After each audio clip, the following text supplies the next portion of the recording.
And hello everyone, this is Justin Cappuccino of Sashes&Scripts and with Marc. I'm back and I'm so happy to be here once about to talk about a lot of things. A lot of things are going on currently right now. Napakarami po nangyayari, so we can use this opportunity to talk about it.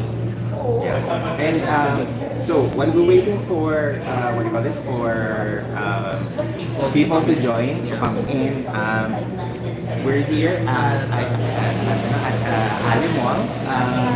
We're here at the Erin's na restaurant and Artist Lounge and Cafe here in Cubao.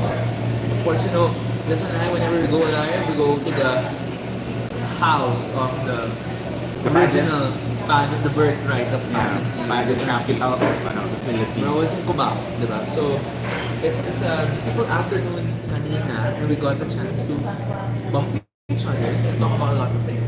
Pasensya po, medyo ambient noise because it's a very spontaneous kind of situation we got in. The past week has been chaotic, filled with surprises for pageant fans. Ang daming nangyari. We got surprised from Thailand to Manila. Yeah. A lot of things happened. First things first, we're happy to see the official lineup of Miss Universe Philippines.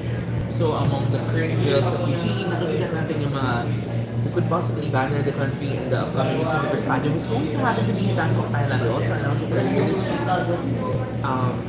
What else? Let's start first with the shocker of it all, the plot twist that we never saw coming. The Miss International and Miss Universe partner. Now what Itzaraja said is now the National Director of Miss Universe Thailand for the last 6 years, it has been TPN Global. Yes. Under Puwisa Kusik was been holding the pageant for the Thais.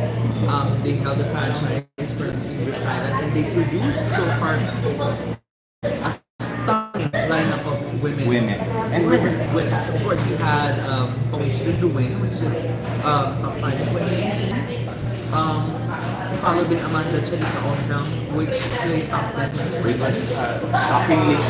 Shockingly surprising. We thought that she's gonna take it home, right? And although Anjali Scott came to the take it to the semifinals, still very remarkable run. Anna Tigers, who also did not make it to the semis, but also did a remarkable and won a special award for the symbolic gauche award using cantas of the sovereign to honor her parents. Kanilang ranks to which stories. Yes, so that's one. Followed by 2023, kasi wait. No, that's already Antonia. It's Antonia Portia's na, di ba? Almost one. Yeah. Almost brought the crowd to Thailand. Everybody's favorite, I think, the best Miss Thailand play. No, and for me, I have other options. For Miss Thailand, Or the best Miss. I think you. Anyway. That's Erin, but she's not TPN Global. She's not TPN She's not Global. TPN Global era. And then most recently, last year, almost switched it up. The last year from TPN era is the current and third runner-up of Miss Universe Philippines. Okay, so let me spill the tea kasi gumana yung mga friends natin who are in the know regarding the ladies who lunch. The ladies who lunch. And we're having dinner. The ladies who lunch who actually told me something about the MUT franchise. Okay? So apparently, for the past year, a year or two, Kun An allegedly was gently pressuring that TPN would stage or help stage the Miss Universe pageant again here in Bangkok. But it's too early because it was happened in 2018. We're very on Catriona Day 1, of course. Yes. However, TPN did not commit, and because of that, allegedly and transferred the what do you call this, the franchise to a different organization.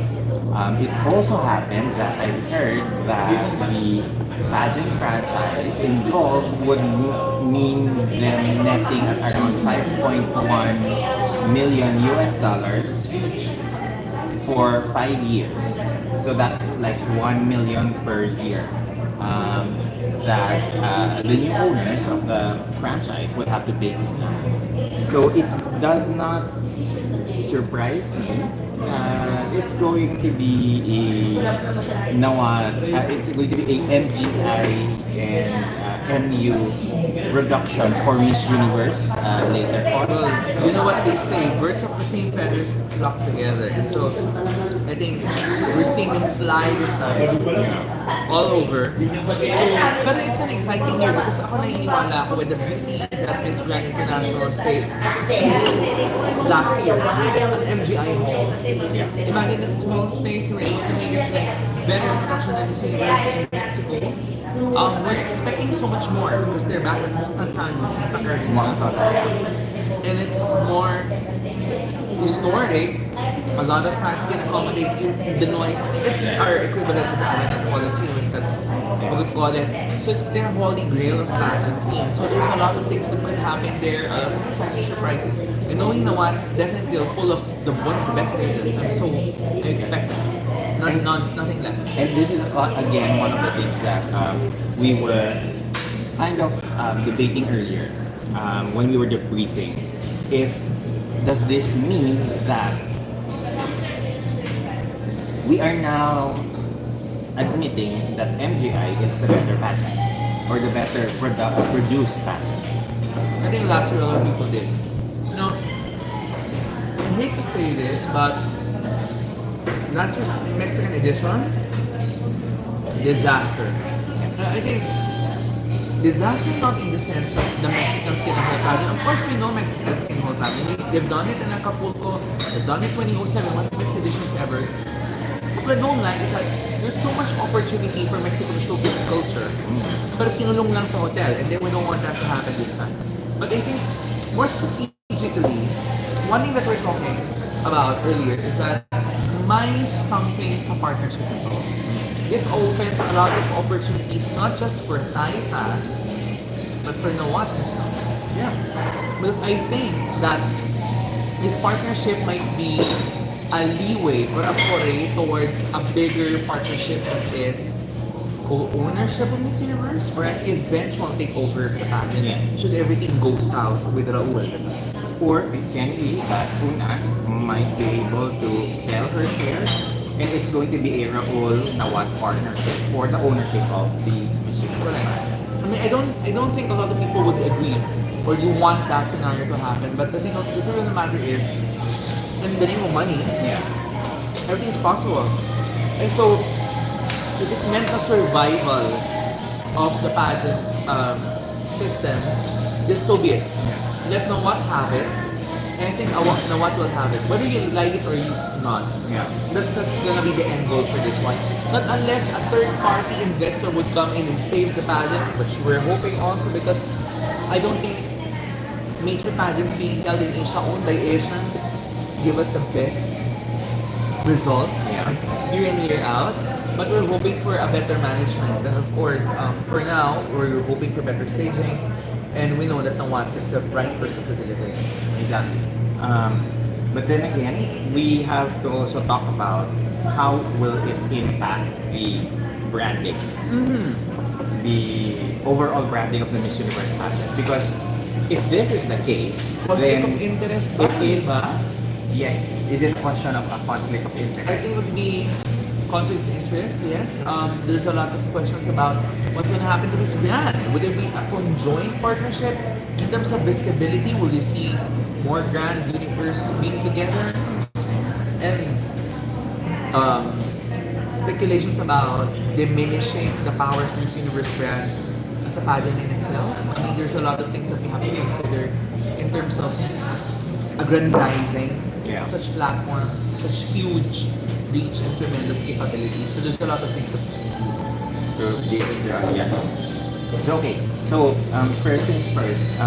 Personally, I think that the Miss Universe and Miss Grand partnership, especially for the staging of the Miss Universe, is going to be a win-win situation both parties. Now, the question here is that which among these parties is gonna end up the bigger winner? And for me, I think it's going to be Nawat.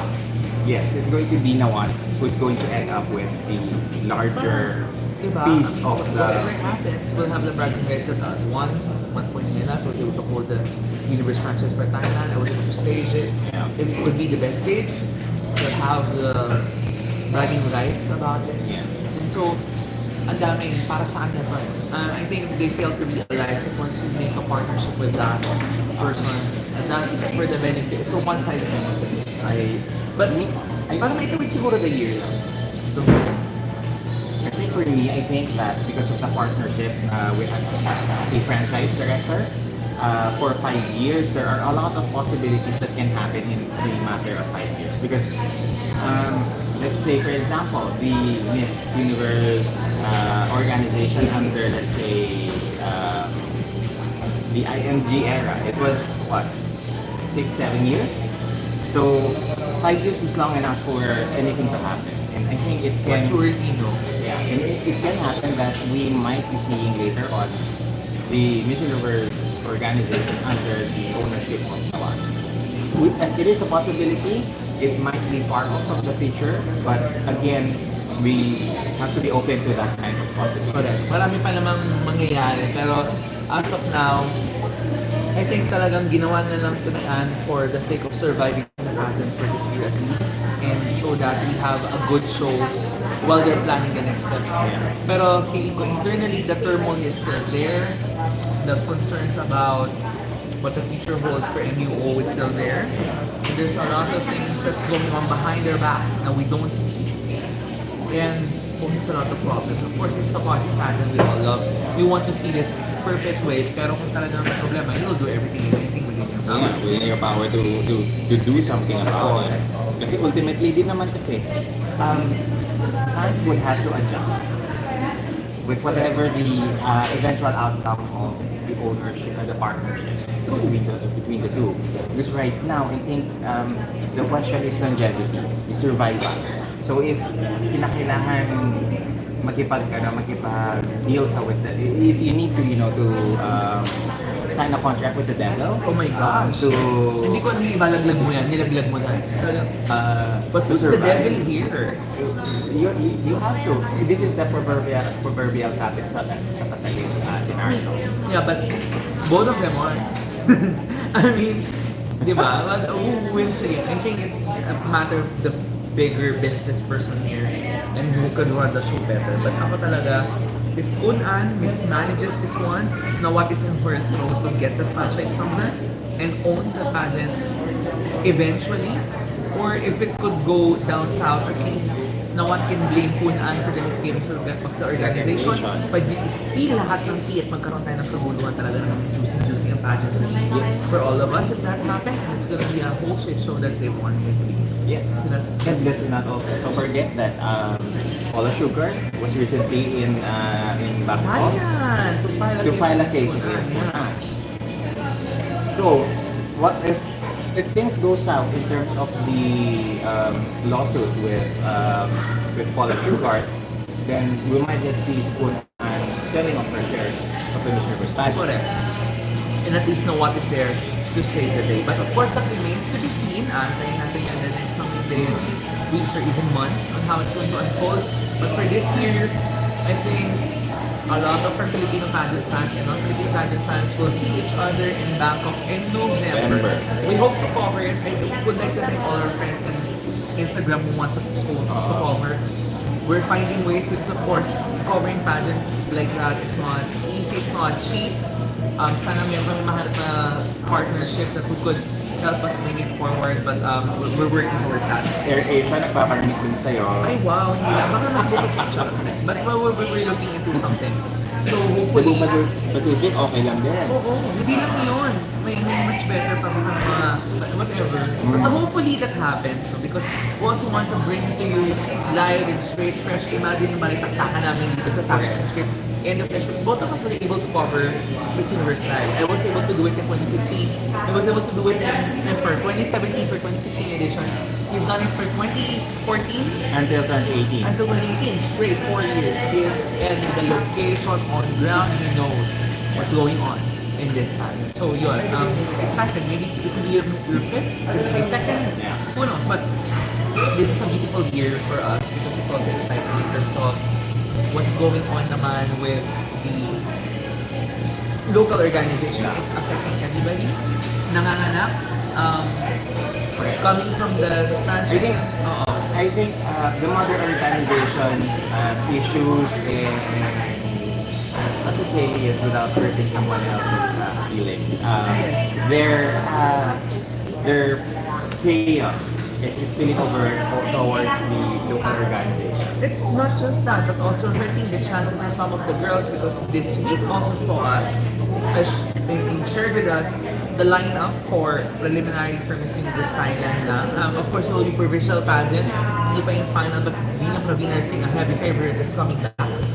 For the Philippines, the lineup is also unveiled, another heavy favorite, sa Manalo also returns for the fourth time in her entire pageant career, but second time in the UPH. So let's see how this is going to unfold, right? So,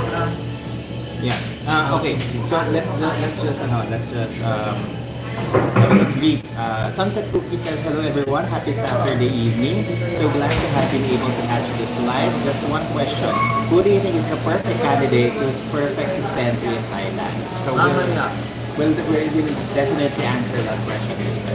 Art Loren is here. Hola Fred and Marc. Hola Art Loren. ¿Cómo estás? Hola, Art Loren. I think it's Buenos Dias in currently where he is. He's in Spain right now. Hola, mi amigo en España. Gracias a todos para tu soportar el canal de Delson Cappuccino para Sashes&Scripts. Galing! Spanish is spoken in. Okay, so shall we now into Miss Universe Philippines? Let's start first with konti lang, lumay tayong konti. I think Miss World also announced something. oh yeah, actually Miss World has been so very forgettable that It's been so forgettable that even if it happens in India and I'm half Indian, I don't even care. I don't even bother. But what I'm more focused on is that sending a candidate whose name is a deity in that country. Yes. I don't know how it's gonna play for Christian Ravides. I think it's going just to in for play. a ride. I think it's gonna play perfectly well for her. I hope to see her back with the blue crown, and I think it's high time for the Filipina. Because with all the chaos that's happening with Universe International and other pageant system, I think also Arnold Vigafrias on the roll. Dia Mateo was his crown Reina Hispano-Americana. A lot of things is going on that side of the franchise. And so that success we hope to see with Krishna. So best of luck. I think he's gonna slay beach body and top model. I'm so excited to see her on that one. I don't know what they're planning for Dances of the World. I don't know if there's Beach Beauty kasi last year wala ka. It's in Multimedia, definitely. Krishna is working on it. I forgot the name of her organization, but I think she started already. Yes.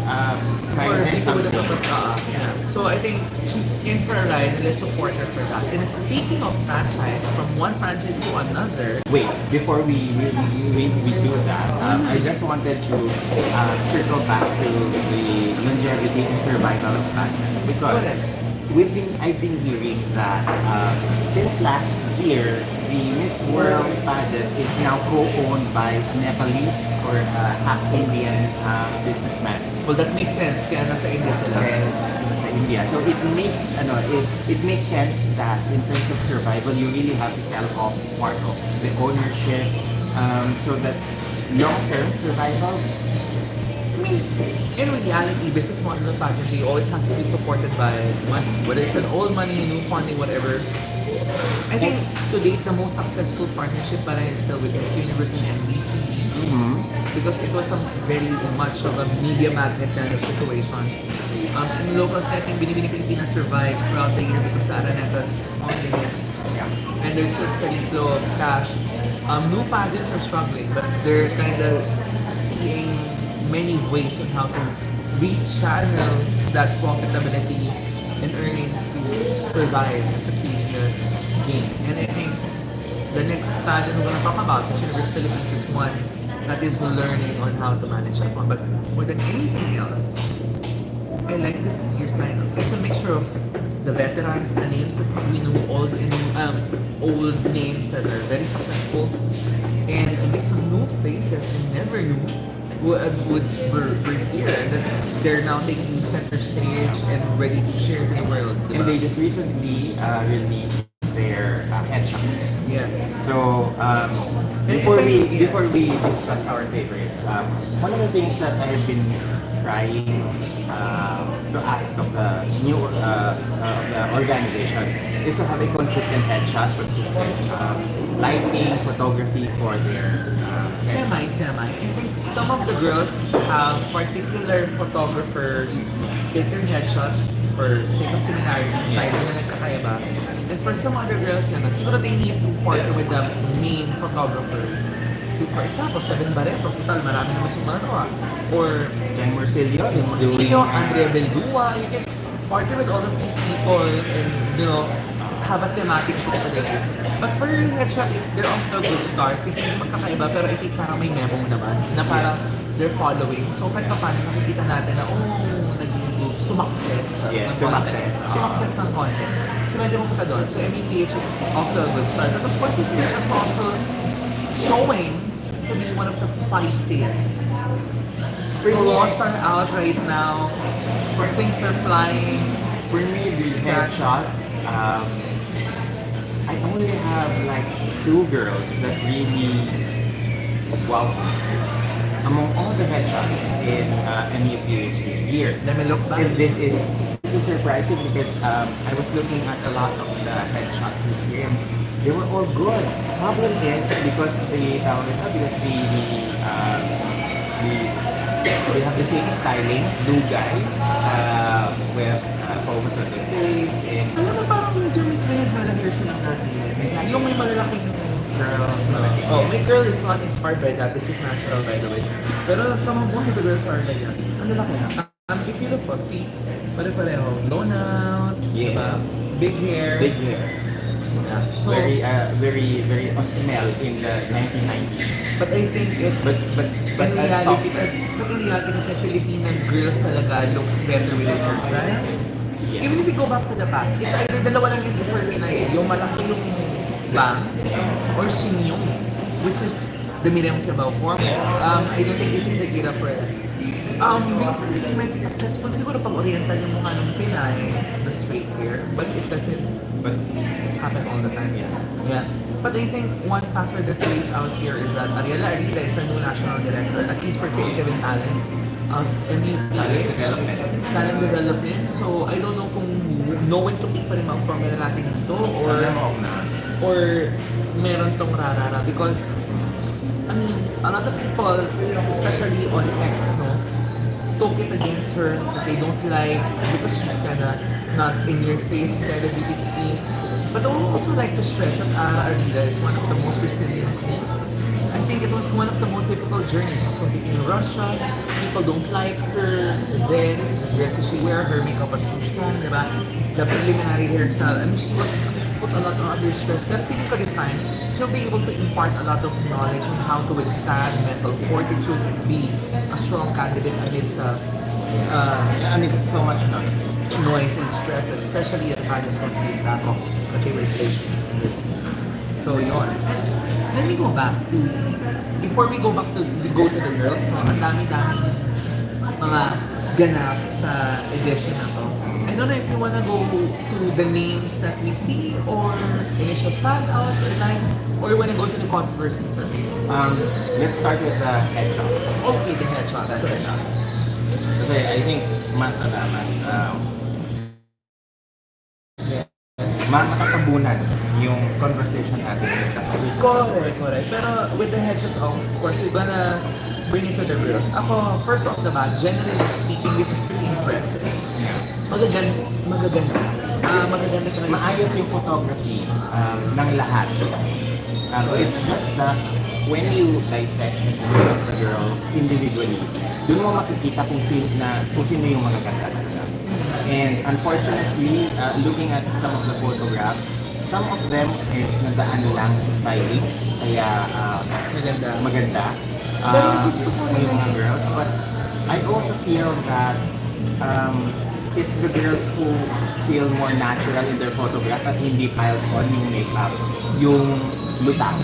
And there are girls na kahit na lagyan mo ng pagkakapal-kapal na makeup, you cannot bring out the best of facial wise. But I also like the fact na used na magkakamukha this time. Kasi was a Yeah. point in time where parang templated lahat ng mukha nila. This time, a lot of girls were able to shine. Like, you can clearly see your natural beauty in spite of the makeup, the additions and all that emphasizes the beauty of your face.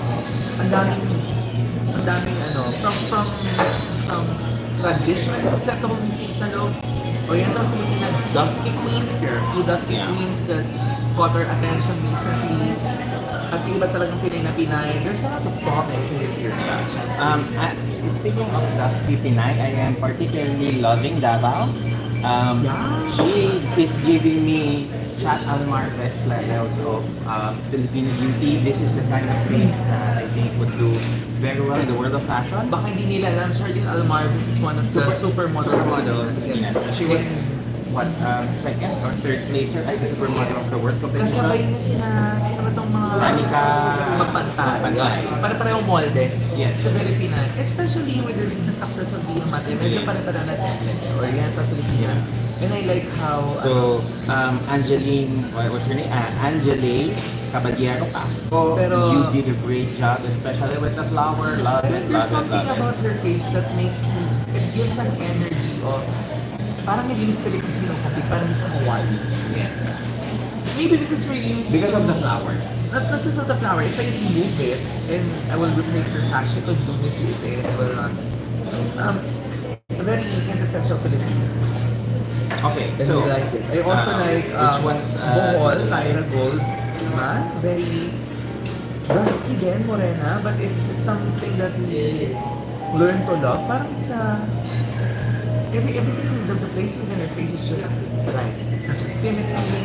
Siguro makeup talaga lang, magkakatalog. She's naturally beautiful, but she's still yet to find that signature look of hers. I would have to include this lovely, lovely lady. I think Kat Legado. Catliegado. Ay, Because because I know the story behind her pension. She actually was referencing an unfinished Amor solo painting with her Correct. headshot. And what I like about here is that she really is giving us angles with the face, because a lot of the girls in their photograph, it's like very same old posing.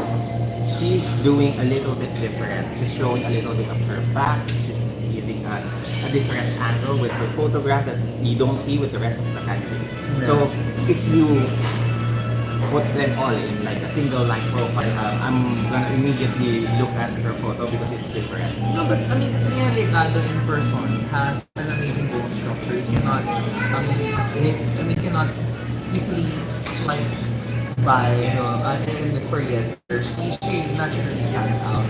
But I think the statue was able to find her light, if you know what I mean, in terms of finding what works best and what makes her look more stunning. Yeah, because the last time that I saw Katrina was during the bench. Fashion. No, not Thermocon. actually. The bench castings. And she was a little bit malaman. By the time that I saw her during the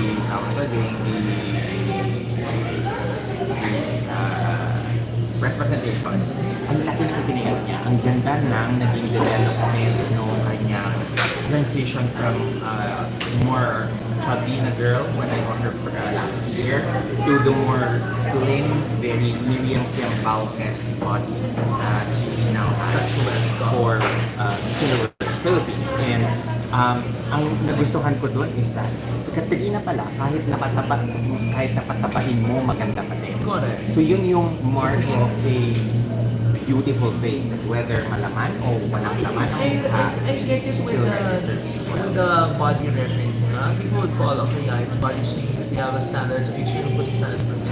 But you have to understand it's a beauty pageant, and beauty is subjective for everybody, right? So somebody would like somebody slender, somebody would like somebody who's thicker. But this issue that you raise is also relevant to, say, Tara Valencia was preparing for supranational, I mean, holiday games and all. And a lot of people were like, I think she needs to tone down. I think she needs to do this and that. But you see how a woman's body changes over time. Tara is equally stunning and excited to Sobra. But yeah, that's also the same case with, I think, Catholic. And I think, you know, the what do you call this, the takeaway here is that whether or not they are a little bit on the plump side or a little bit on the skinny side, we appreciate their beauty regardless of their size, their shape, as long as we feel that they are representing their true self. Yeah. But alam mo, one worry lang with Katligado, of course, ang ating mahiwag Kong skills that has been her Waterloo ever since naman she competes. I hope she's working on it because pasarela-wise, how could she top that Reina Hispano-Americana performance? That's one of the best performances in the 2023. And it's really unforgettable. So, feeling ko naman nang makatake siya, her wardrobe is impeccable so far. Yes. Great choices. I like that she changes her hair, minsan lugar yung straight, kasi she knew the headshot is one of the best ones. And speaking of Reina Hispano-Americana, I'm gonna move to another Reina too. There's Sashes&Scripts that does the Filipina. This woman has been, alam mo, we've been talking about her. Kasi there's a lot of things about returns, clamor, fundings. I have to set this straight. There are girls who are competing because may fans are rallying behind, or my supporters wants me to be there. Sometimes it fuels your ego and you want that. No, ego is not a negative thing. Let me correct myself. Pero minsan, it's a temporary, parang siyang sugar rush. Okay, ngayon gusto ko to, lalaban ko to, ganyan. Pero mapansin natin, even historically speaking, not in particular girl, pag lumaban na sila, dahil maraming naman tayo ng witness, whether in the Philippines or overseas, nagbabago yung energy. And I think that stems from the fact that the purpose is not as strong as it. Diba, alam mo, yung sasabi natin, pag hindi mo pangarap at pangarap ng father mo, pangarap ng kaibigan mo, pangarap ng mga supporters mo, minsan, it shows. Yes. Winning Marc is a difference. We've seen women nung una tayo kakilala, 2015, di ba? Yes. It's a big Pilipinas. So 2015, she was there, she was gracious, she was slapping for people. She competed at Miss World Philippines, di ba? She went to Reina, had a steady career. She may not be the Filipina actress that you've known, but she embraced motherhood. She got married, she had her family, Had a kid. she had a kid. She's not the kind of women that would embark on controversies for the name, legacy of her family, but it's all her work. To date, kilala natin siya as one of the best dancer in the country. She's an actress, so she's not like the high-end A-lister actress, but she's there. You see her. She speaks eloquently and now plays a modern woman. I think age becomes her. Age becomes her. I don't care if she's in her 30s now, but more so, I think win-win is a woman that respects the journey of becoming a beauty queen. Siguro it helps the fact that her aunt, her cousin, recently competed at Miss Universe, diba? Si Michelle Lee, Melanie Marquez was there, and the entire family is known for that.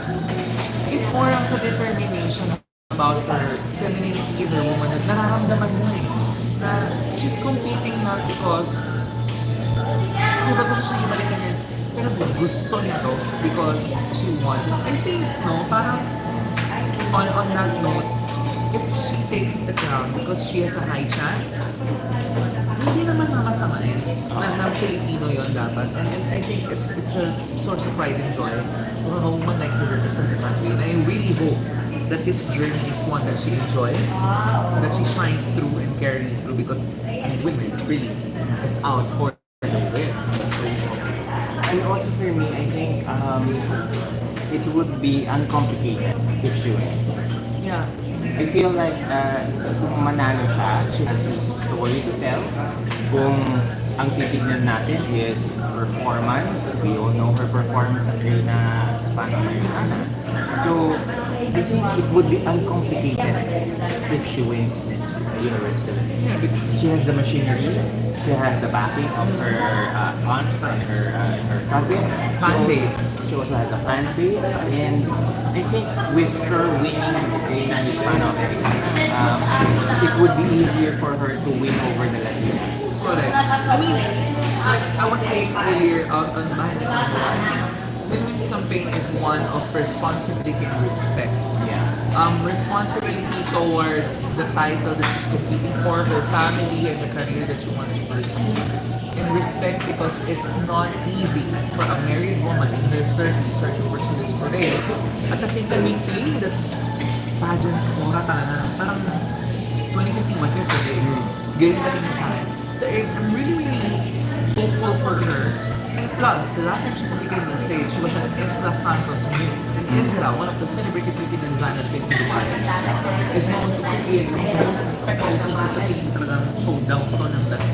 Yeah. And her national and her municipal director, Luca Magkawas of Lux Beauty Group, is out for all of the fancy. So, masaya. She deserves that kind of Ako, for win-win, I want her to win.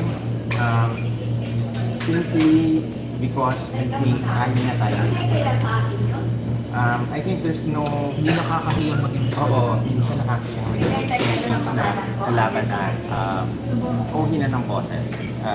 Sorry. Sige, sorry. Lalapit na natin yung ano. Sorry kasi medyo ambient namin kasi napabiglaan to. Again, Yeah. paliwanag lang namin, it's such an unplanned. Kaya nga gulatan ang title ng ating live stream for tonight. I just came from a yoga class. I did it I just came from from work. Yeah, so we are this, but there's some things that you cannot contain. Hindi ko kaya pagpabukas. So, Yeah. yung mga ganun.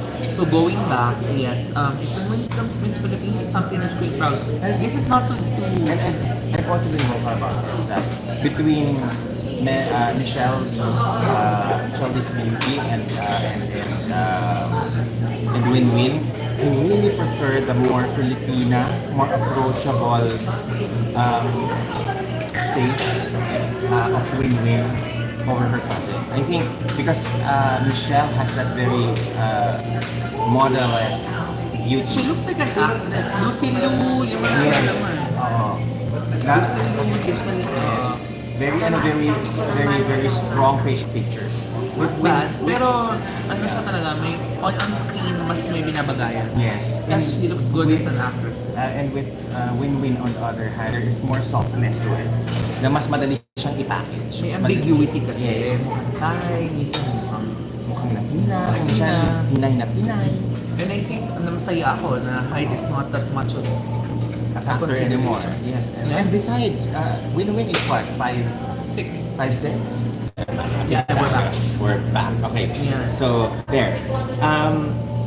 Your reaction, okay, mamaya na tayo kay reaction kay Yana Aduana. Tapusin muna natin yung mga MPH kasi that's part of it. We have a lot of things to say tonight.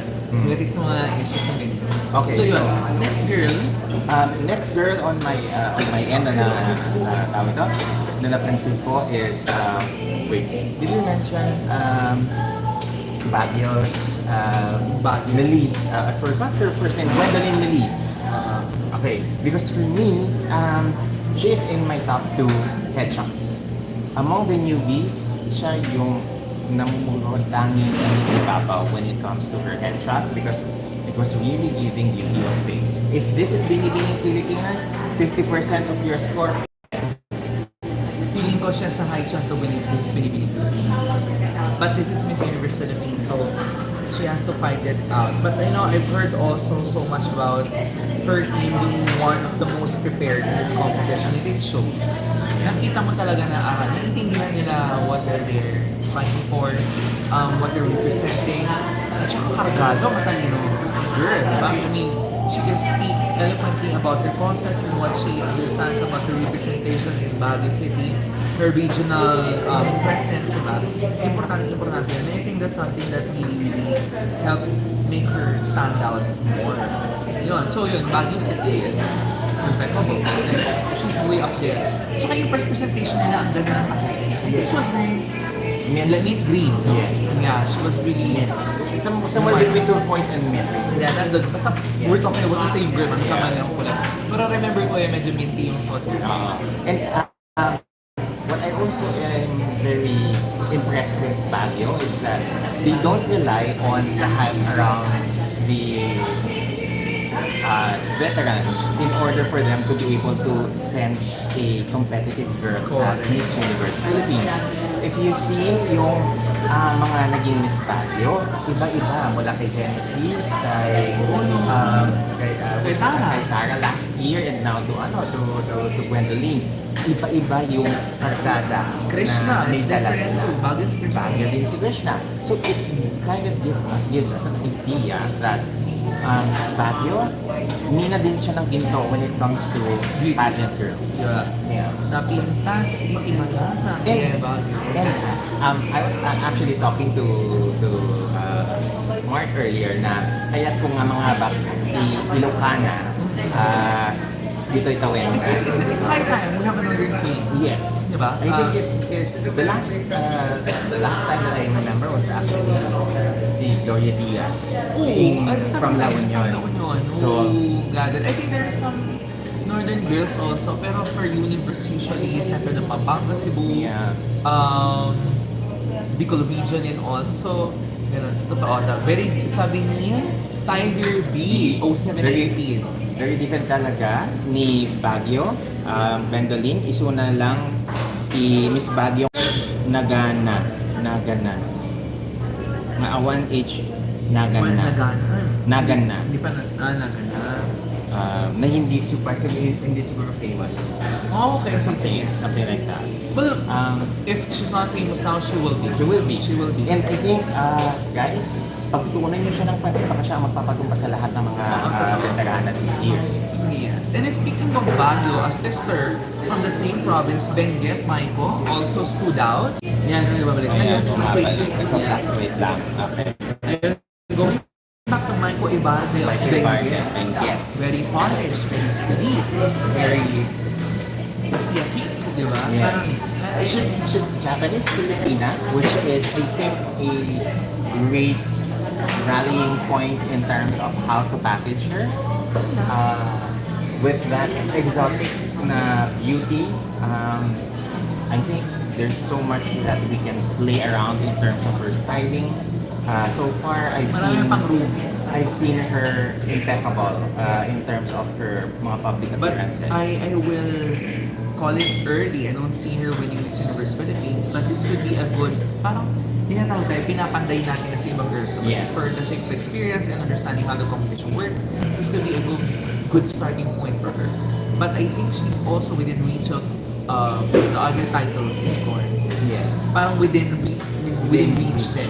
So she might end up with the crown, but not just the universe one. So malaki yung chances. So now, let's go to the veterans. Yeah. So there's... Sige. I wanted to drop the name. Ikaw na muna magpasabi. Okay. Sorry pala si Tyra Goldman is also one girl. Yun na, nabanggit ko. Nabanggit mo na. Sino pa ba? Let's talk about Atisa. Mali Aklan also. Let's talk about Atisa. I want to talk about Atisa because she looks fresher this time around. Pinipre-em kita, pero hindi, yeah. Atisa Manalo went back to the Philippines. Yes, because I think she picked at Miss International. She knows that that's her winning point. Alam niya when she looks doll-like, when she doesn't look Latina-esque. She was trying, I think that Atisa Manalo of last year was not her. She was trying too hard last year. I hope that she changes her team. I think she did. And this time, I think she has to follow talaga truly what she meant. Hindi ko siya pinatatamang with my statement earlier, but I believe kasi last year, so much riding on her. Di ba siya yung parang we're expecting her to be that way? And I mean, I expect her to be in Mexico, and a lot of people outside the Philippines also expect her to be in Mexico. But the thing with that is, ang daming, parang feeling ko, ang daming sumali sa preparation niya. Parang nagkagulo. Feeling ko ngayon mas kilala niya yung sarili niya. Mas naiintindihan niya. I like that during the presentation, she had her ribbon. Yeah, yun.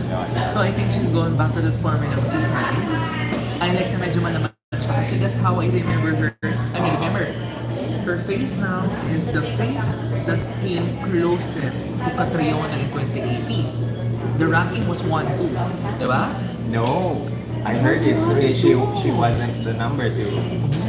She wasn't the number 2. Ang magkasabi mo sa 1-2. But if that's a different angle. It's a different story. But number 1 is undisputed. Undisputed. Catriona was number 1, but the number 2 had to settle for a lesser title. The deliberation work. If the deliberation worked, then possibly the eyes of the people at that room saw something in her also. Yes, because allegedly, from what I've heard from reliable sources lately, is the one who ended up number 2 ended up with an international crown. 2018 to. Yes. So you know who I'm talking. Was she wearing red? Chanel. She's married na. Oo nga, Gawan. Gawan was wearing red, di ba? Yeah. Naalala ko, kasi siya lang and other than Kat nanalo that year. Although, at least almost, she came too close at Miss International. Yes. I think that makes a lot of sense. Kaya naiintindihan siguro niya that the strongest power she had was when she was in Japan. And so going, I mean, at least as a wise girl, she knows what works for her, what's best for her, the best of her interests. So, ilalaban niya. So, hindi ako nagugulat na she will be able to carry that through. So, sana magtuloy-tuloy. I'm also excited kasi ang problema lang ngayon is, I don't know, I don't wanna call it too early na. Proverbial NEPH ko na ba? Diba? Parang ang dami pa rin pwedeng maglaro. The organization may think something else, someone else. And besides, just because you are a favorite, that doesn't mean that you're gonna win. You're going to be the eventual winner. Kailangan mo pa rin siyang ilaban. And I think with what happened last year, that was a lesson learned hard, not only for Atisa, but for her fans. Not because you're the most, I don't know, you're the loudest among the pageant fandom. Or you're the most beautiful. You're the most beautiful in the, you're the most admired, you're the most followed. That doesn't mean anything when performance does not merit the title. And which we saw why Nancy Manalo ended up with the title, because she outperformed quite frankly a lot of girls. And In the evening gown. Ako, Especially I'm gonna just say it. In the evening gown, yes, Chelsea stood out. Pero I don't think Atisa's performance was lackluster either. Parang it was feeling the ko at wrong that time, gown. yeah, and the wrong makeup. Wrong Too makeup. strong. Too strong talaga. Hindi And kasi she nga- blend anybody. Oops, sorry. Anyone who wore red that night blended in the background. Because, I don't know, maybe that's what they're saying. Hindi ko sure I mean, people can correct me. Baka that's a vision of the handler. Maybe. Because her preliminary silver gown was impeccable. Ang ganda niya. And both gowns are cinco, di ba? Yeah. At least huwag kang mag-work ng cinco. I mean, Or no if shade. you're going to do Michael Cinco, do Michael Cinco. No. Yeah, I think it's bad. No shade. Alam mo, No. I think there are colors that you should avoid, and red is one of those. Hindi. So parang feeling ko, no girl who ever wore a cinco gown made it successful in the stage. Pang final walk talaga yun eh. Okay. I mean, but you know what? Contrary to popular belief, I like the Cosmo campaign ha. I like that gown. That Okay, gown screams I- Miss Universe to me. I have a chichi on that Oh, gown. good. Okay, because there were a lot of people, Filipinos who went to Cosmo. So here's the thing. Cosmo last year paid for accommodations and they paid for the invites essentially for Filipino vloggers to go and cover their pageant. So they invested money on visibility. And it so happened that a lot of the people that who went there behind closed doors, I'm not gonna say names, I'm not gonna drop names, so don't ask me, have told me the same single sentiment that on stage, naglalaho si Atisa from the vantage point of the judges. Dahil malayo, ang laki ng stage. So those girls who are a little bit extra on stage with gowns that practically moved that practically was like superimposed from the stage. Yung may mga malalaking opera quotes, like Peru, they were the ones who acknowledged. Tapos ang kilay ko, kasi hindi naman maganda yung black out ni Julie. Dahil kasi I wasn't saying a good word. Siya. But I was saying, di ba? Hindi mo sasabi ko, alam mo ang etsyo ni Atisa, even if there's a lot of controversy against because her in the win. Hindi naman, people are not aspiring to be the winner. But the winners are aspiring to be her. So I think that fuels Atisa's fire also to compete. She knows her strength. Alam niya magaling siya. Allegedly, Paula Sugar didn't like her or Correct. They said. Oh, luckily Paula's not. But there's rumors na kung really like her for Mexico. which could be And I spoke a good sign this year. Yeah, and I spoke to some of the Thai fans or friends in Bangkok right now because nangangamusta tayo with all that's happening, diba? They want to see Avina versus Atisa showdown. The question though is, Will Vina make it? is Atisa that's going to knock down Vina from now? No, but judging from their experiences, I think they're standing on equal feet. Diba? There's so much room to go. It's up to them. Okay, I have a separate or a different opinion on that. Okay. I think if we're going to send Atisa and it's going to be down the wire between Vina and Atisa, Atisa's going to win. Ako din. No, ako, okay, you, why? Because, well, both are defeaters, both are determined, both knows what a pageant they're going into. But I think Atisa has more laser focus character in terms of what she's getting herself into. She knows this. Okay. That's her feeling ko. She doesn't just know this, but she also envisioned herself in that position. I mean, she's working with Leona. Nakita niya how the ring went. I'm pretty sure she's also watching the fact that she's here right now. She's watching the pageant from a certain vantage point and sees if I was that woman, I could do that differently, I could do it better, I could do it, things like that, diba? May ganung energy si Atisa kasi. Kaya in terms of certainty. So, yeah, pero I will not say it's proverbial Miss Universe Philippines siya ngayon dahil lang hindi ko alam kung ano nangyari close doors. Minsan parang ito na biglang hindi pa. So ngayon gusto ko lang na sana magawa niyo ang gawin sa yung mabululan tayong lahat na parang walang magsasalita because I'm gonna stop the ground and it will burn so hard makikita mo yung apoy. Diba?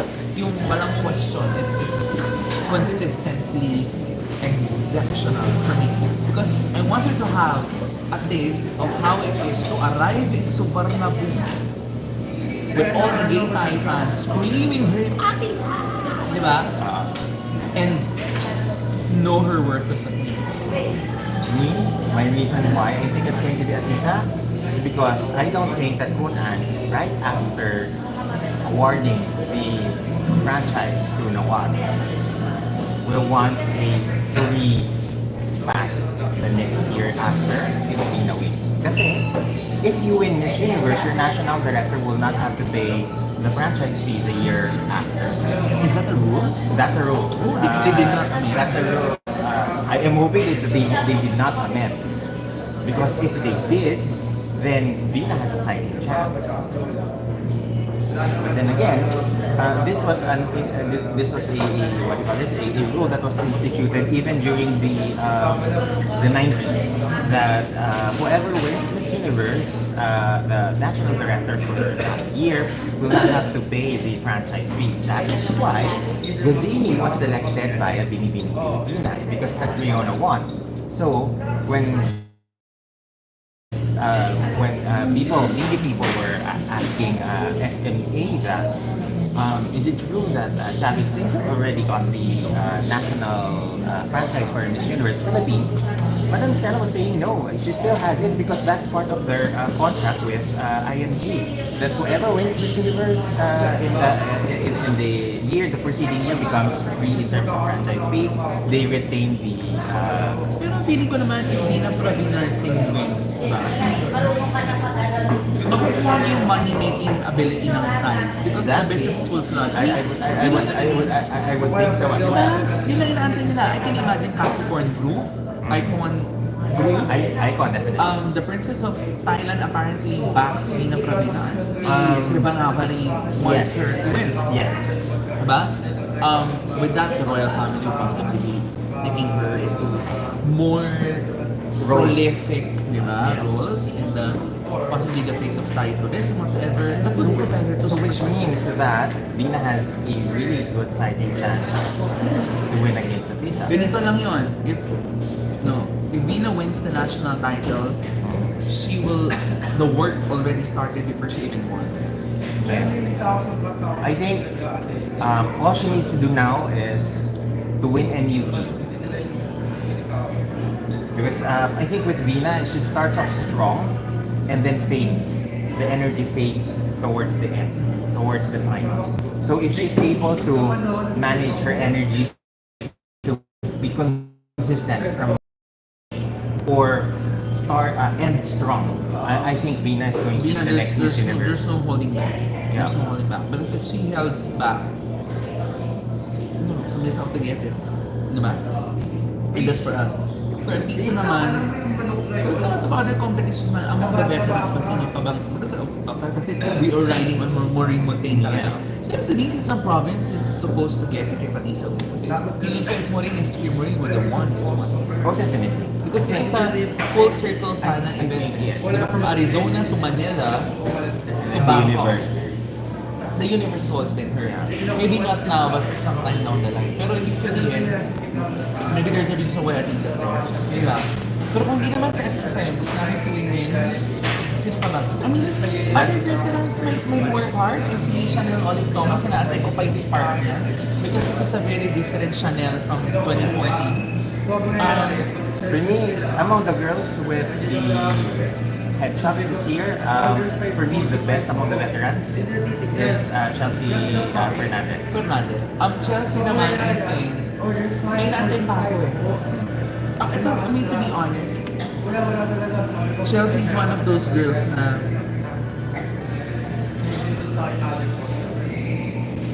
ako lang, sana mali ako, parang dependent nga siya sa akin. Parang, I'm yet to see Chelsea as Chelsea. Pero there's an interesting story about her. She's representing her birth town, Sultan Kudarat, birth province of hers.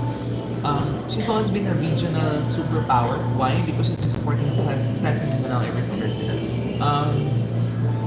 Her backer, fashion-wise, is Leo Almodal. So expect fabulous creation. Of course. And Leo Almodal, in terms of pageant gown, he doesn't disappoint. Talagang on point. I think Leo Almodal was the designer of Canada's gown in last year's Miss Universe. That blue gown. Apparently it's Leo Almodal. That oversized gown na turquoise teal. With stars. Ang ganda ng gown yun. Okay, speaking of teal is going to be the color of the year for 2026, so keep that in My mind. favorite color! Oo, alam na puti. Super lang puti. Alam mo yan. No? May photo nga sa post yan nakakilap. Ngayon, ibig sabihin, but Kaya nga, ang hirap kong manap ng outfit na babagay doon sa there are more photos coming. Charm. But yun, more than anything, it's a pretty exciting year. Yana Aduana also. This is not yet a controversy. Hold on. But for Yana's performance as well, I think, as one of the veterans, she has that energy to her. Pero very aesthetic kasi. Pag ang problema ko doon, pag pumunta siya ng Thailand, she would like blend in with the crowd or the relationship would be, oh, she's one of us. Kasi is, from my point of view, is that she's not going to be competing with Thai people. She's going to compete with international girls. So if you line her up, especially if she is always photographed with the Latinas. if she does that as a strategy, she will always stand out over the crowd. I think she will stand out once since the competition happened. Yes, exactly. Kasi, not just for her body, but Yana is one of the girls who understands how he behaves. She knows her angles, she knows what makes her stand out in that sense. And she's a strong walker as well. Very much strong walker, strong speaker as well. We've met this woman a couple of times. I worked with her. Very, very well spoken. And very, My very only, strong. my only tip for her is to use highfalutin words sparingly in a full conversation. So, within one question, use one major intellectual word. Yes. And then use the remaining as more, how to say this, much more Just to wait. friendly kind of words so that it doesn't make it look like you are trying to dominate a conversation. Yeah, and she also tends to have the tendency, has a tendency to answer questions more oratorically. Parang it's more structured, like, I believe in that may facing. But I think conversationally is the key. You talk to audience. I mean, Yana can talk to audience for sure because iba siya, pagkausap siya in person. Pero kasi siya, sobrang sexy kasi niya in feisty. Yeah. Pag tingin mo sa photo. Pero pag na-meet niyo si Yana in person, She's very very sweet, sweet. calm, and collected. Yes. It's like a contrast of what you see and what she is as a Honestly, person. yeah. Kaya when she answers the question in a very calm manner, that's the real Yana Aduana. Totoo yun, di ba? I think we need to see a more bubbly, authoritative, and like, see, this is power, this is what I do, this is what I'm gonna bring you to the table, this is how I'm going to. May mga ganong sense. Medyo, feeling ko ang Chelsea Fernandez yung medyo sumagot. Pero medyo, although meron pa rin room for improvement per se, pero medyo may ganong energy siya. Tsaka si Whitney Marquez, of course. That's how she answers, no? She looks straight to the audience and tells it to you as if ikaw kausap niya. And I think that's one thing that lacks in that sense. No? Yung not on natural, not super structured. She's like an Asian Miss Venezuela in terms of Yes. energy. Yan, that's si Yana Aduana. Yes. Yana Aduana. Kung tumatanggap lang ng Asia sa MV yan. And also, one of the things that you mentioned during our debrief, that whether or not she wins Miss Universe Philippines, she is guaranteed a A crown. title. I think she might be shooing also for Supra. So kung di man siya, I mean, hindi na yung hard feelings, but also, feeling ko hindi rin siya pakakawala ng supranational. Yes. But her winning supranational title could Bring back- jeopardize. If Yana is on the waiting list to compete, in between the commerciality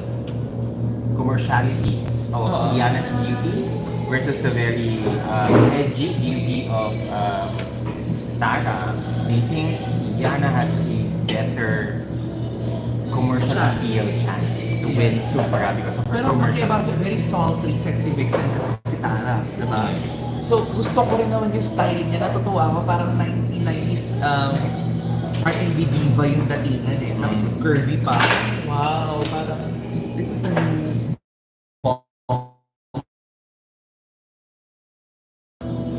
that's different. Parang may women who has, you know what, certain curves on certain sides, please come to the front, you have a chance to get crowned.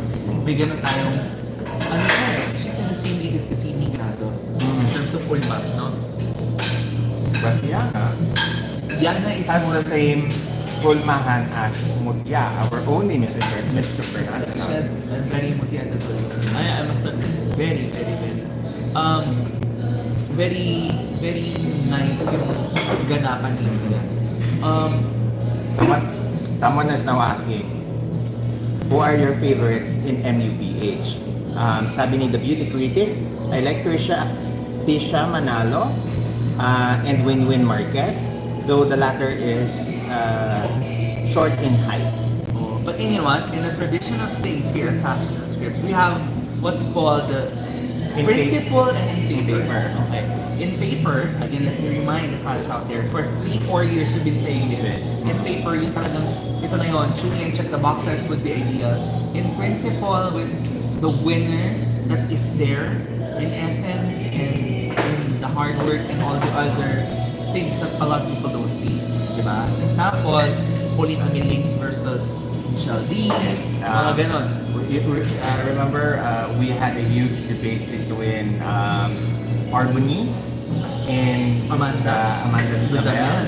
and we ended up becoming the one to finish. Yeah, and the right? principal girl is Arbony and she won. And I know, she's She's on paper, right?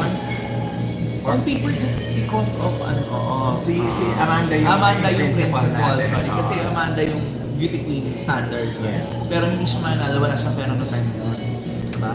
And so, that's the thing about this competition also. Is that We agree on who's on paper. we on paper right now, I think it's still Atisa. Atisa, yes. Same as last year because She's safe. she's safe. Wala na, too much riding on her. I mean, kilala mo na, she's competed elsewhere, she knows herself, her name and everything. Konting trabaho na lang. In principle, dito papasok yung mga girls. Last year it was like VVV, she's Stacy. Pero this changes over time.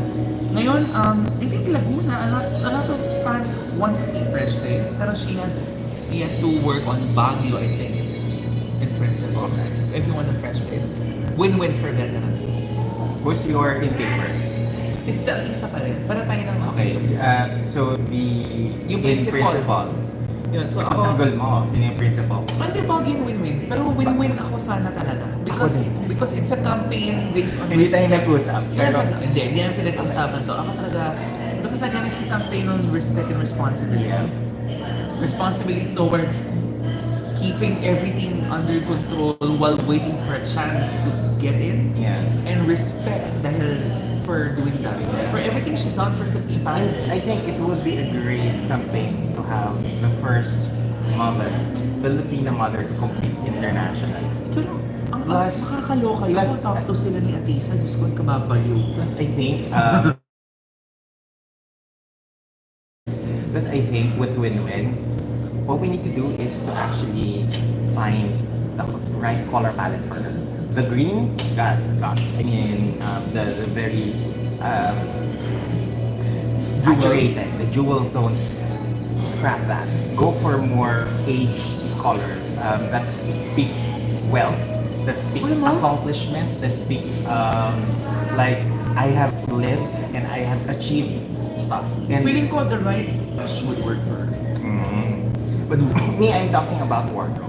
Kasi what I see when wearing is wardrobe that is that is old world money. That is that She speaks. is. She's a Exactly. That's why I'm trying to say that stealth wealth colors are the best thing that she can wear. So these are your creams, The browns. these are your olives, these are your wines, your May burgundies. karapatan siya doon kasi she's a mom now. And kaya niyang itawid yung color palette na yun with her beautiful skin. Excuse me, Marc Evangelista said it's burgundy the color of the year, so do that. Exactly. Do the burgundy. Oh, and the thing is, if you haven't noticed, I've been wearing a lot of olive and burgundy because these are colors that are stealth well. It communicates, affluence. It communicates, a certain level of old world elegance and old world money. So, win-win if you're listening, if you are, if any of your team is listening to this live stream, please reorganize. We're not saying you follow us, but I mean, it's a piece of advice, the way we see it outside. Could be. Because among the girls, siya yung may karapatan na magsuot ng mga ganitong kulay. Siya yung may karapatan period. Charot. Yes. Hindi, ewan ko talaga.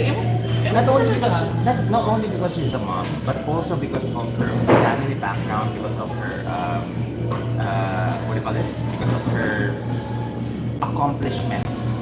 Pero ako, I will dare say this 2015, alam ng mga tao, ayoko sa kanya nun. I don't like her because maybe I was writing on like Iya, diba? At some point. Pero yung full circle moment, hindi dahil gusto mo na siya malala for trying so much, hindi.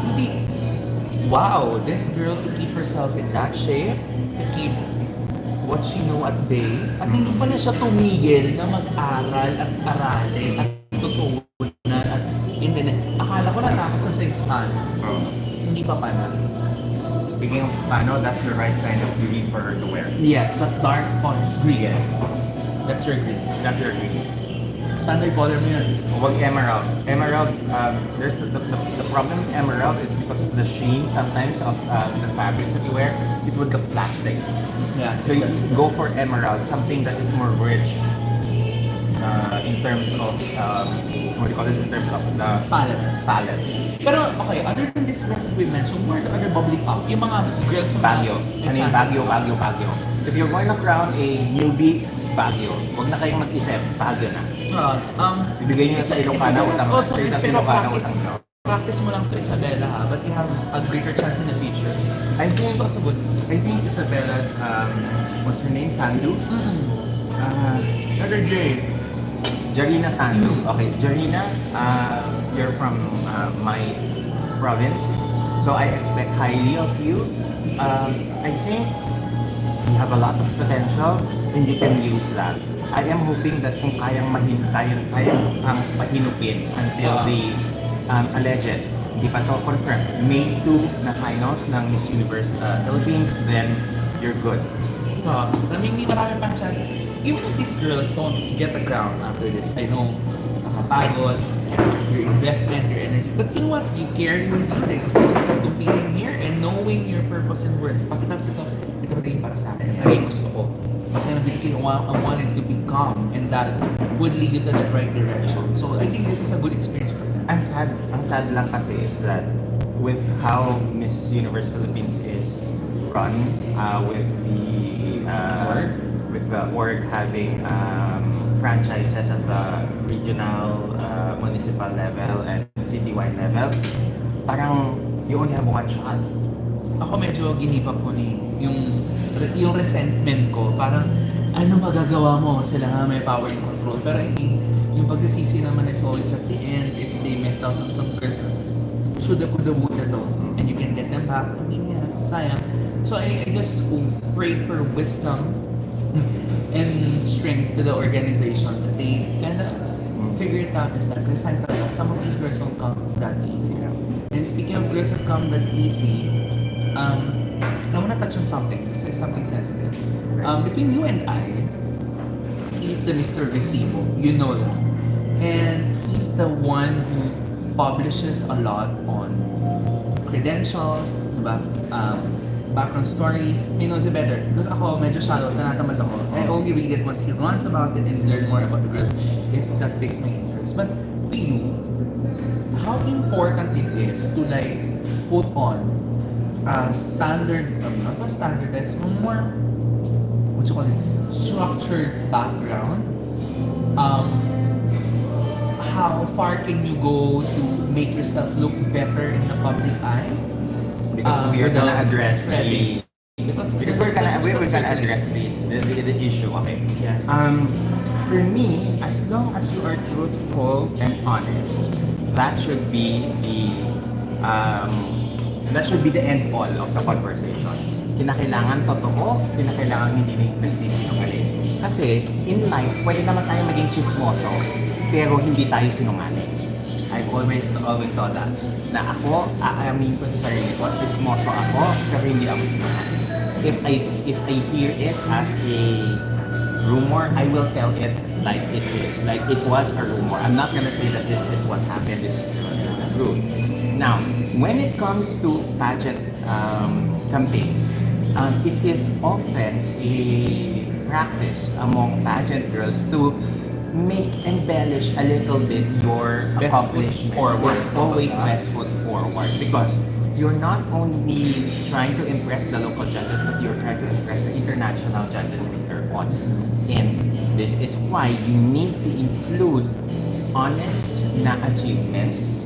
You can embellish it a little bit, but hindi pwedeng kasinungalingan yung or invento yung what do you call this, yung credentials mo. Okay. Wait, one more. Sorry. Okay, go. Okay. So, now we are going to address the fakery alleged issue. So this is just not in a specific platform. Yeah. Because We're gonna, it has, I'm gonna address it with all fairness and but we will read this not just in one platform but in numerous platforms. it is on YouTube, it is on Facebook groups, it is now on Instagram. I catch this on Facebook groups and some few fans from other parts of the country I was able to slide into my DM and ask me about my opinion. So but there's no better way to address it since we have a live stream today. So yeah. This is basically after Yana Yes. kept on establishing on certain presentations of her being a medical laboratory scientist. I want to get this straight.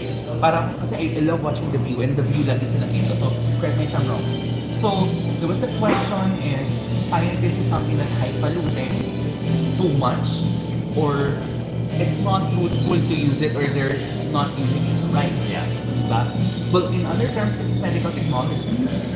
But in ako lang, on a basic sense of the world, this is part of science. Biology is science, medicine is science. Pero I watched all the videos, Yes. okay, including where the controversy started. I also get the part from the person who originated it. Because naiintindihan ko rin minsan, feeling ko yung argument niya is that why would you claim something that you're not doing?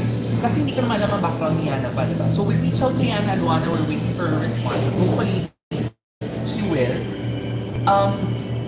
Pero minsan kasi parang if they have a certain information na hindi ako nag-practice. Example, hindi ay ganito, no? I graduated chemistry.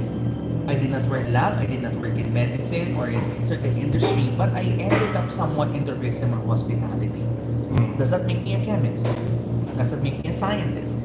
I passed, board exams, I have the license and all, I studied it, I know what chemistry is, pero hindi ko siya pre-practice.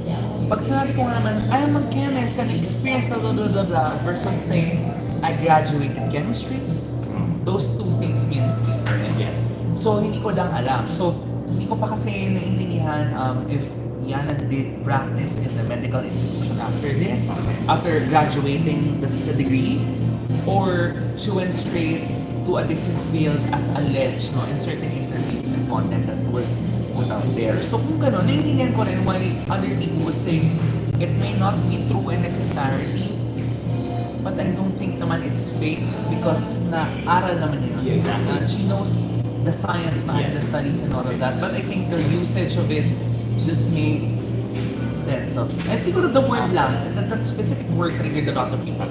So there's so much levels that I want to talk about this. Okay. First things first is why attack her now when she has always been using the same phrase for a lot of years now, from her stint at Binibining Pilipinas, at her stint at Miss Philippines Earth, her stint at Miss Earth, and now she's at Miss Universe Philippines, saying the same things that she has said over the past several years. Why attack her now? Is it because she's no longer part of a group? That's why certain people are attacking her? Or is it because ngayon lang nyo lang napansin?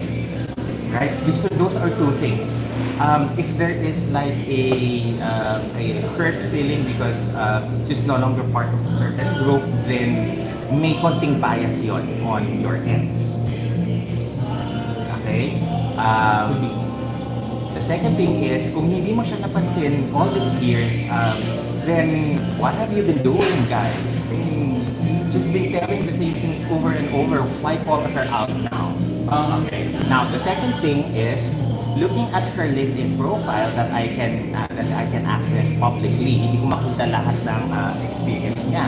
The mere fact that she graduated at Centro Escolar University with a degree on medical technology sciences, if I'm not mistaken, that's the full name. The field. Medical laboratory sciences. She has a certificate that says she's a board passer on the same year that she graduated in 2018, and she has a internship at the oh my god, I forgot the hospital that I mentioned earlier. What's it? In the Spaniards. Something like that.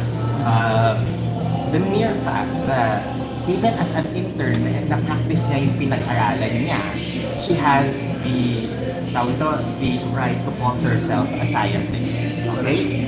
One thing more. What is yung pinagbubutsi ng mga tao na, oh, she's only a medical technologist? Okay, guys, let's get technical here. What is technology? Technology is applied science. Okay? Huwag tayong nalilito. Technology is applied science. So, if Yana is calling herself a scientist, that's because she applies technology in her work or in her study. Meaning, the word medical technologist in itself implies that you are part of the science community. Huwag tayong magpakatanga, guys. Because the mere fact that pinag-uusapan natin to is like arguing with an idiot. Dahil for me, it should not be an issue because again, pinatunayan niya with with her credentials na graduate siya, na hindi galing sa Quiapo yung yung diploma niya na gawa sa recto, okay? Graduate talaga siya, and even Centro Escolar University has published in their blogs or in their website that the Miss Philippines Earth winner is from their institution who graduated in their institution. So huwag nating tanggalin yun, guys, sa kanya. Diba? Parang ano naman, respeto naman natin dun sa pinaghirapan niya dahil hindi naman basta-basta ang mag-aral ng medical technologist. I come from a family of medical technologists who later on became doctors. I come from a family of medical practitioners, from nurses, doctors, physical therapists, optometrists, ophthalmologists, ENT, as long as ENT practitioners pa. I remember that my grandfather was the only medical practitioner in our town especially when it was run by the Spanish. When Hacienda San Luis was still is run by the Spanish, and yung trabaho niya and yung trabaho ng naging tito ko na naging doctor din is practically almost the same in terms of yung level na kinakailangan nilang pag-aralan. Dahil ang lolo ko, nurse technically. But because there is only one person who's there, naging nanganganak nanganganak yung practice na you do put on a lot of hats. Okay. With regards to Yana not practicing the degree professionally or whatnot, we're still waiting for Yana to confirm kung ano yung naging niya, kung nag-intern ba siya, hanggang internship lang ba, or nag-practice siya for 3 months and then umayaw siya dahil yung bigat ng trabaho. That's on her. We also have to remember that sometimes there are opportunities on our degrees na hindi available on the real world dahil either puno sila ng walang vacancy during that time, or masyadong maraming mga medtech practitioners that the seats are all filled in. There is also the possibility na kahit gusto mong mag-medtech, i-practice yung degree mo, pero pinakailangan mo kumita ng mas malaki. So kaya kinakailangan mong i-sacrifice yung dream job mo to become, let's say, a call center agent kasi malaki ang kita doon. So let's not take it away from the girls na na sabihin natin fake yung kanilang mga sinasabi about themselves being scientists or being whatever, if the proof on the pudding is nandun yung kanilang degrees to back what they're trying, what they're saying. Okay, ultimately, guys, it doesn't make sense na you attack that person kung naging alalo mo siya. Okay, I'm not so sure about the relationship and associations because I know there are a lot of cancer parties within. But I only would go as far as sinabi mo na she's been saying this before. Yes. I went back to the Miss Philippines Earth, even in her question and answer at Miss Earth Finals in 2023. Diba? She would say like, you know, as somebody who's in the field of science, who understands it and so on and so forth. I think that's where she comes from when she says that. But I think more than anything else, of course, we reached out to Yana Aduana directly. So we're waiting about the response about this. We're also gonna publish it once we get one. Understand also. There's also certain standards that were laid out regarding if you publish things about the study, or communities we've been part of, and all of those things. I think she was able to speak in one of the United Nations conventions about environmental sciences and the benefits of taking care of sustainable development goals. Kasi naging kanyang, ano yata nun, ang kanyang advocacy. So, yung mga ganung bagay. So, I think to some extent, she knows certain things. But on a personal level, that I have to know. But for people who knows exactly, that's a benefit of the doubt. Kaya nga, siguro, let's also question the motives behind these attacks or these, allegations. Because we cannot just say, wait lang, baka defamation na to. Mag-ingat tayo sa sabi natin. Especially with the words and the verbiage that was used. Kasi, there are, I don't wanna be the one who's gonna explode this, but there are previews past ng mga instances where certain vloggers would invent certain accusations on, let's say, for example, like a designer that they were being bullied in the competition, only to find out that the designer was not present during the time that we're supposed to be bullied. So, yung mga ganitong klaseng mga attacks can be, can be defamatory. And anything that's defamatory, pwede kayong magkita sa korte. So, ingat-ingat lang din tayo. It's noted. Diba? Pero, yeah, more than anything else, better, itago nyo na lang as chismis, as GG. Right? If you're not sure and you cannot substantiate it, tell it as it is. This is a rumor. Para tago, protected din kayo. well, they're Mr. Mr. Recibo nga siya sa said, no? But ako naman, I can only speak as far on the surface level as fans could also have the opportunity to see things, review, and do a bit of research, di ba? Kaya importante when we say we look at the journey of the girls, it's the journey. Meaning not just now, but where they've been, and ask questions. Feeling ko naman open naman sila sa mga socials nila na sumagot if we send them messages, DMs, and all of those things. As long as it is done politely. Yun lang. Kaya kami huwag ka na practice a bit of a journalistic role here. Dahil ayoko magsalita ng anything that I do not know about say. But at least, if she tells me something, na ito yun, at least we're bigger natin. Yes. And also, I am not sure if I clearly remember that she mentioned during her being in Pilipinas that she did practice, but only for a while. So, I am giving her the benefit of the doubt for her to clear it up, to make things, more claro, more understood, so that hindi tayo nakakaroon ng ganitong Siguro nga, klaseng issue. part of empowering also is the ability to answer them. Yeah. Give it I mean, if Yana could yeah. say anything about this, it would be. Pero, I mean, But if we're going to go on technicality alone, she is a scientist. She graduated with a degree.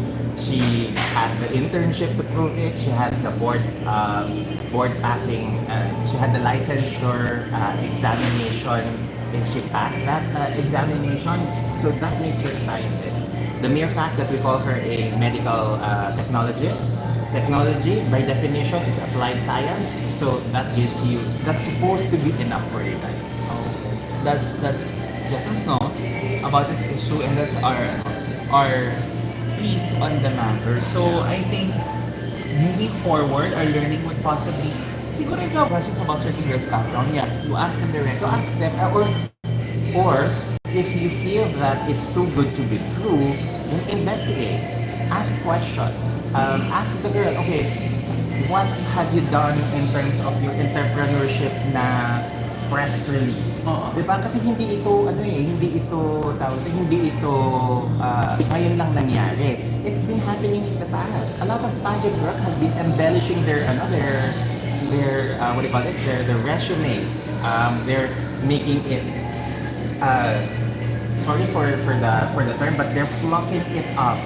Because I think in the natural scheme of things, you want to put your best foot forward. Exactly. You So want to the be intention is good. mampabigat. And Oo. even the fans, I think, are making the most out of the best things that happened to a certain girl's career. Because at the end of the day, if they win and wears a sash, this is a representation matter. Yes. If she's the best that the Philippines could give, that means also the best things in her life. Isipin nyo na lang, if si Yana ang nanalo at siya ang itigala sa Thailand, would you want other countries to question her credentials? Oh well. I mean, we can always question someone's credentials in a respectful manner without being accusatory. Diba? That's at least, the least that we can ask for is to be respectful when we talk about this. Yeah. So that's our two sides. No? So ako naiintindihan ko lang where the question came from. It maybe if it's the application ba is on prevalent, could you own it? Or on a sense of what to call it, formality, a degree held and let's say a license held for that purpose is enough to substantiate. So those are the things. You've heard both sides of those are opinion about this matter. So yun. Moving forward, marami pa to. Maaga pa yung competition. Maaga pa competition. We're heading towards maybe 2 months at Bardagulan sa 2025.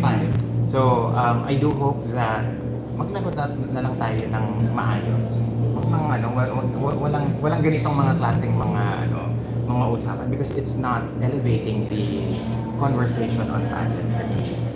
Hindi nakaka-elevate din ng mga girls natin yung ganitong klaseng conversation. I think that's just my thought.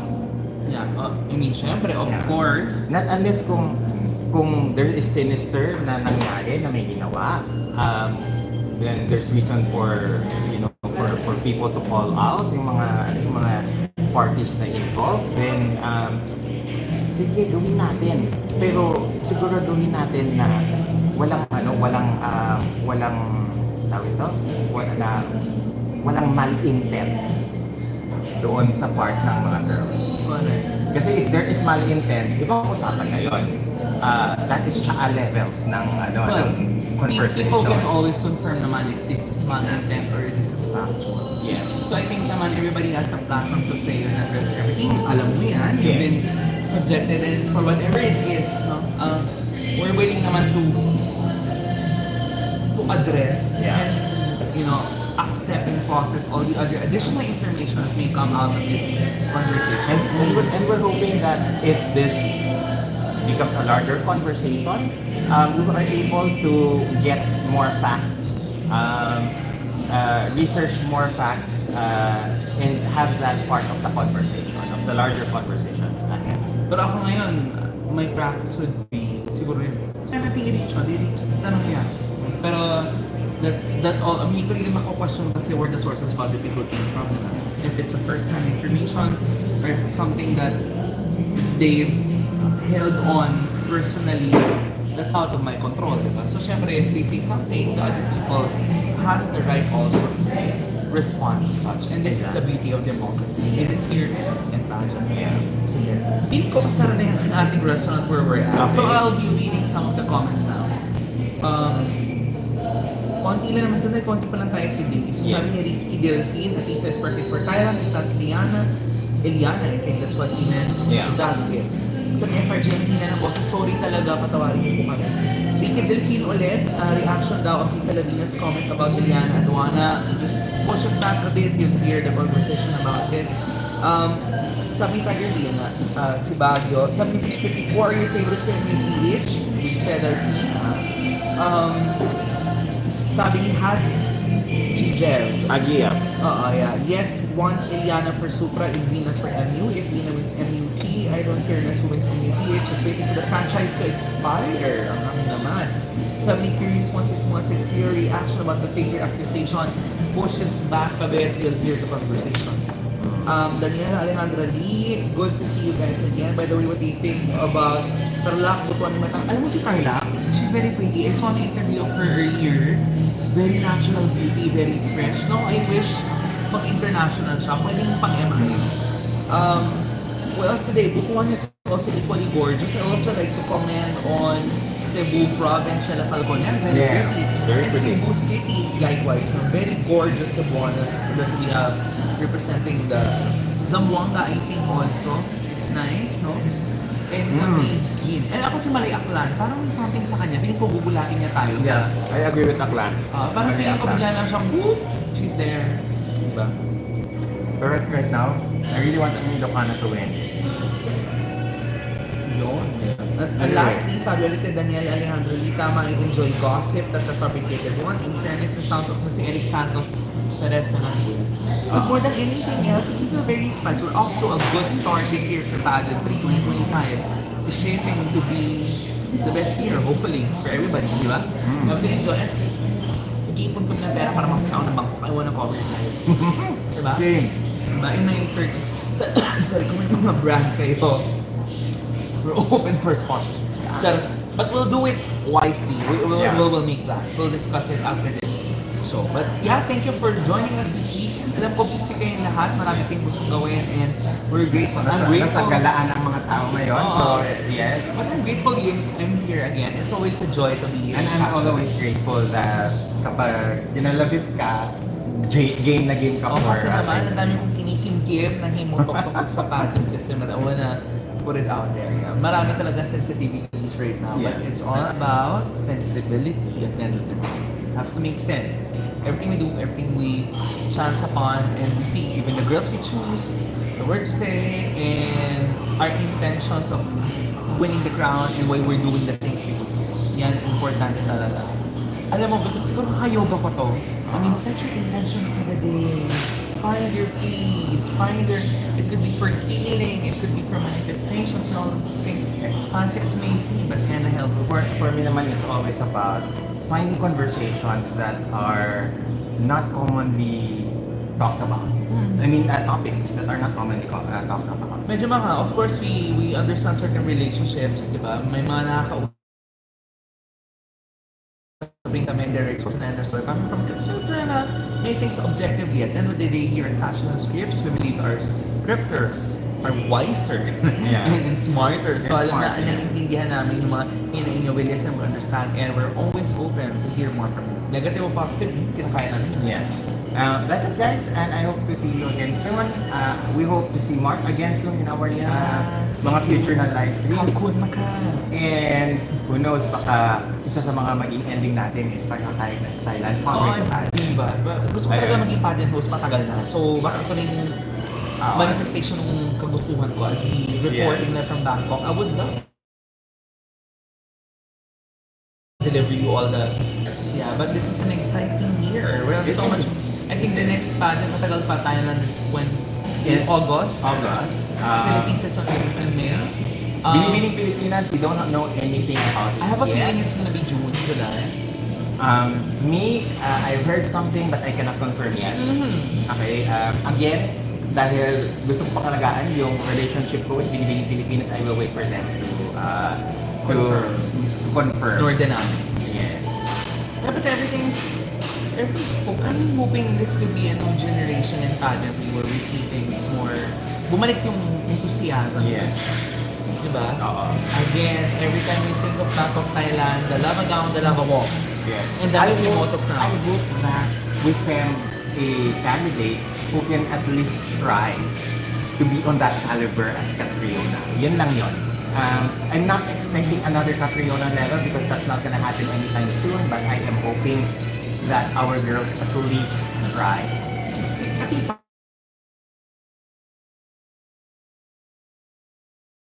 Diyan si Winwin. Pinalaban ko si Winwin. iba rin yung, makamuksa rin si Winnie. Yes. Latina po sa So, and I think with Winwin, there's a quiet confidence there na you cannot deny. It's legitimate. Latin Slayer. Yes. Imagine winning Hispano-Americana. That's Yeah, on our first year there. The first year there. So, girl. anyway, that's it guys. Thank See you you again so soon. much. Hope you enjoyed it. Bye. Leave comments, say shit, whatever you want. Please don't forget to like and subscribe in our channel. Leave a thumbs up on our live stream para mas If you marami want to say makakita to dito. reach out more, follow his Instagram. He posts daily art cards, tidbits, and information about a lot of your fan, the girls that you follow, the updates of pageantry, and a lot of other new exciting content coming this week. That's it guys. Bye. Bye.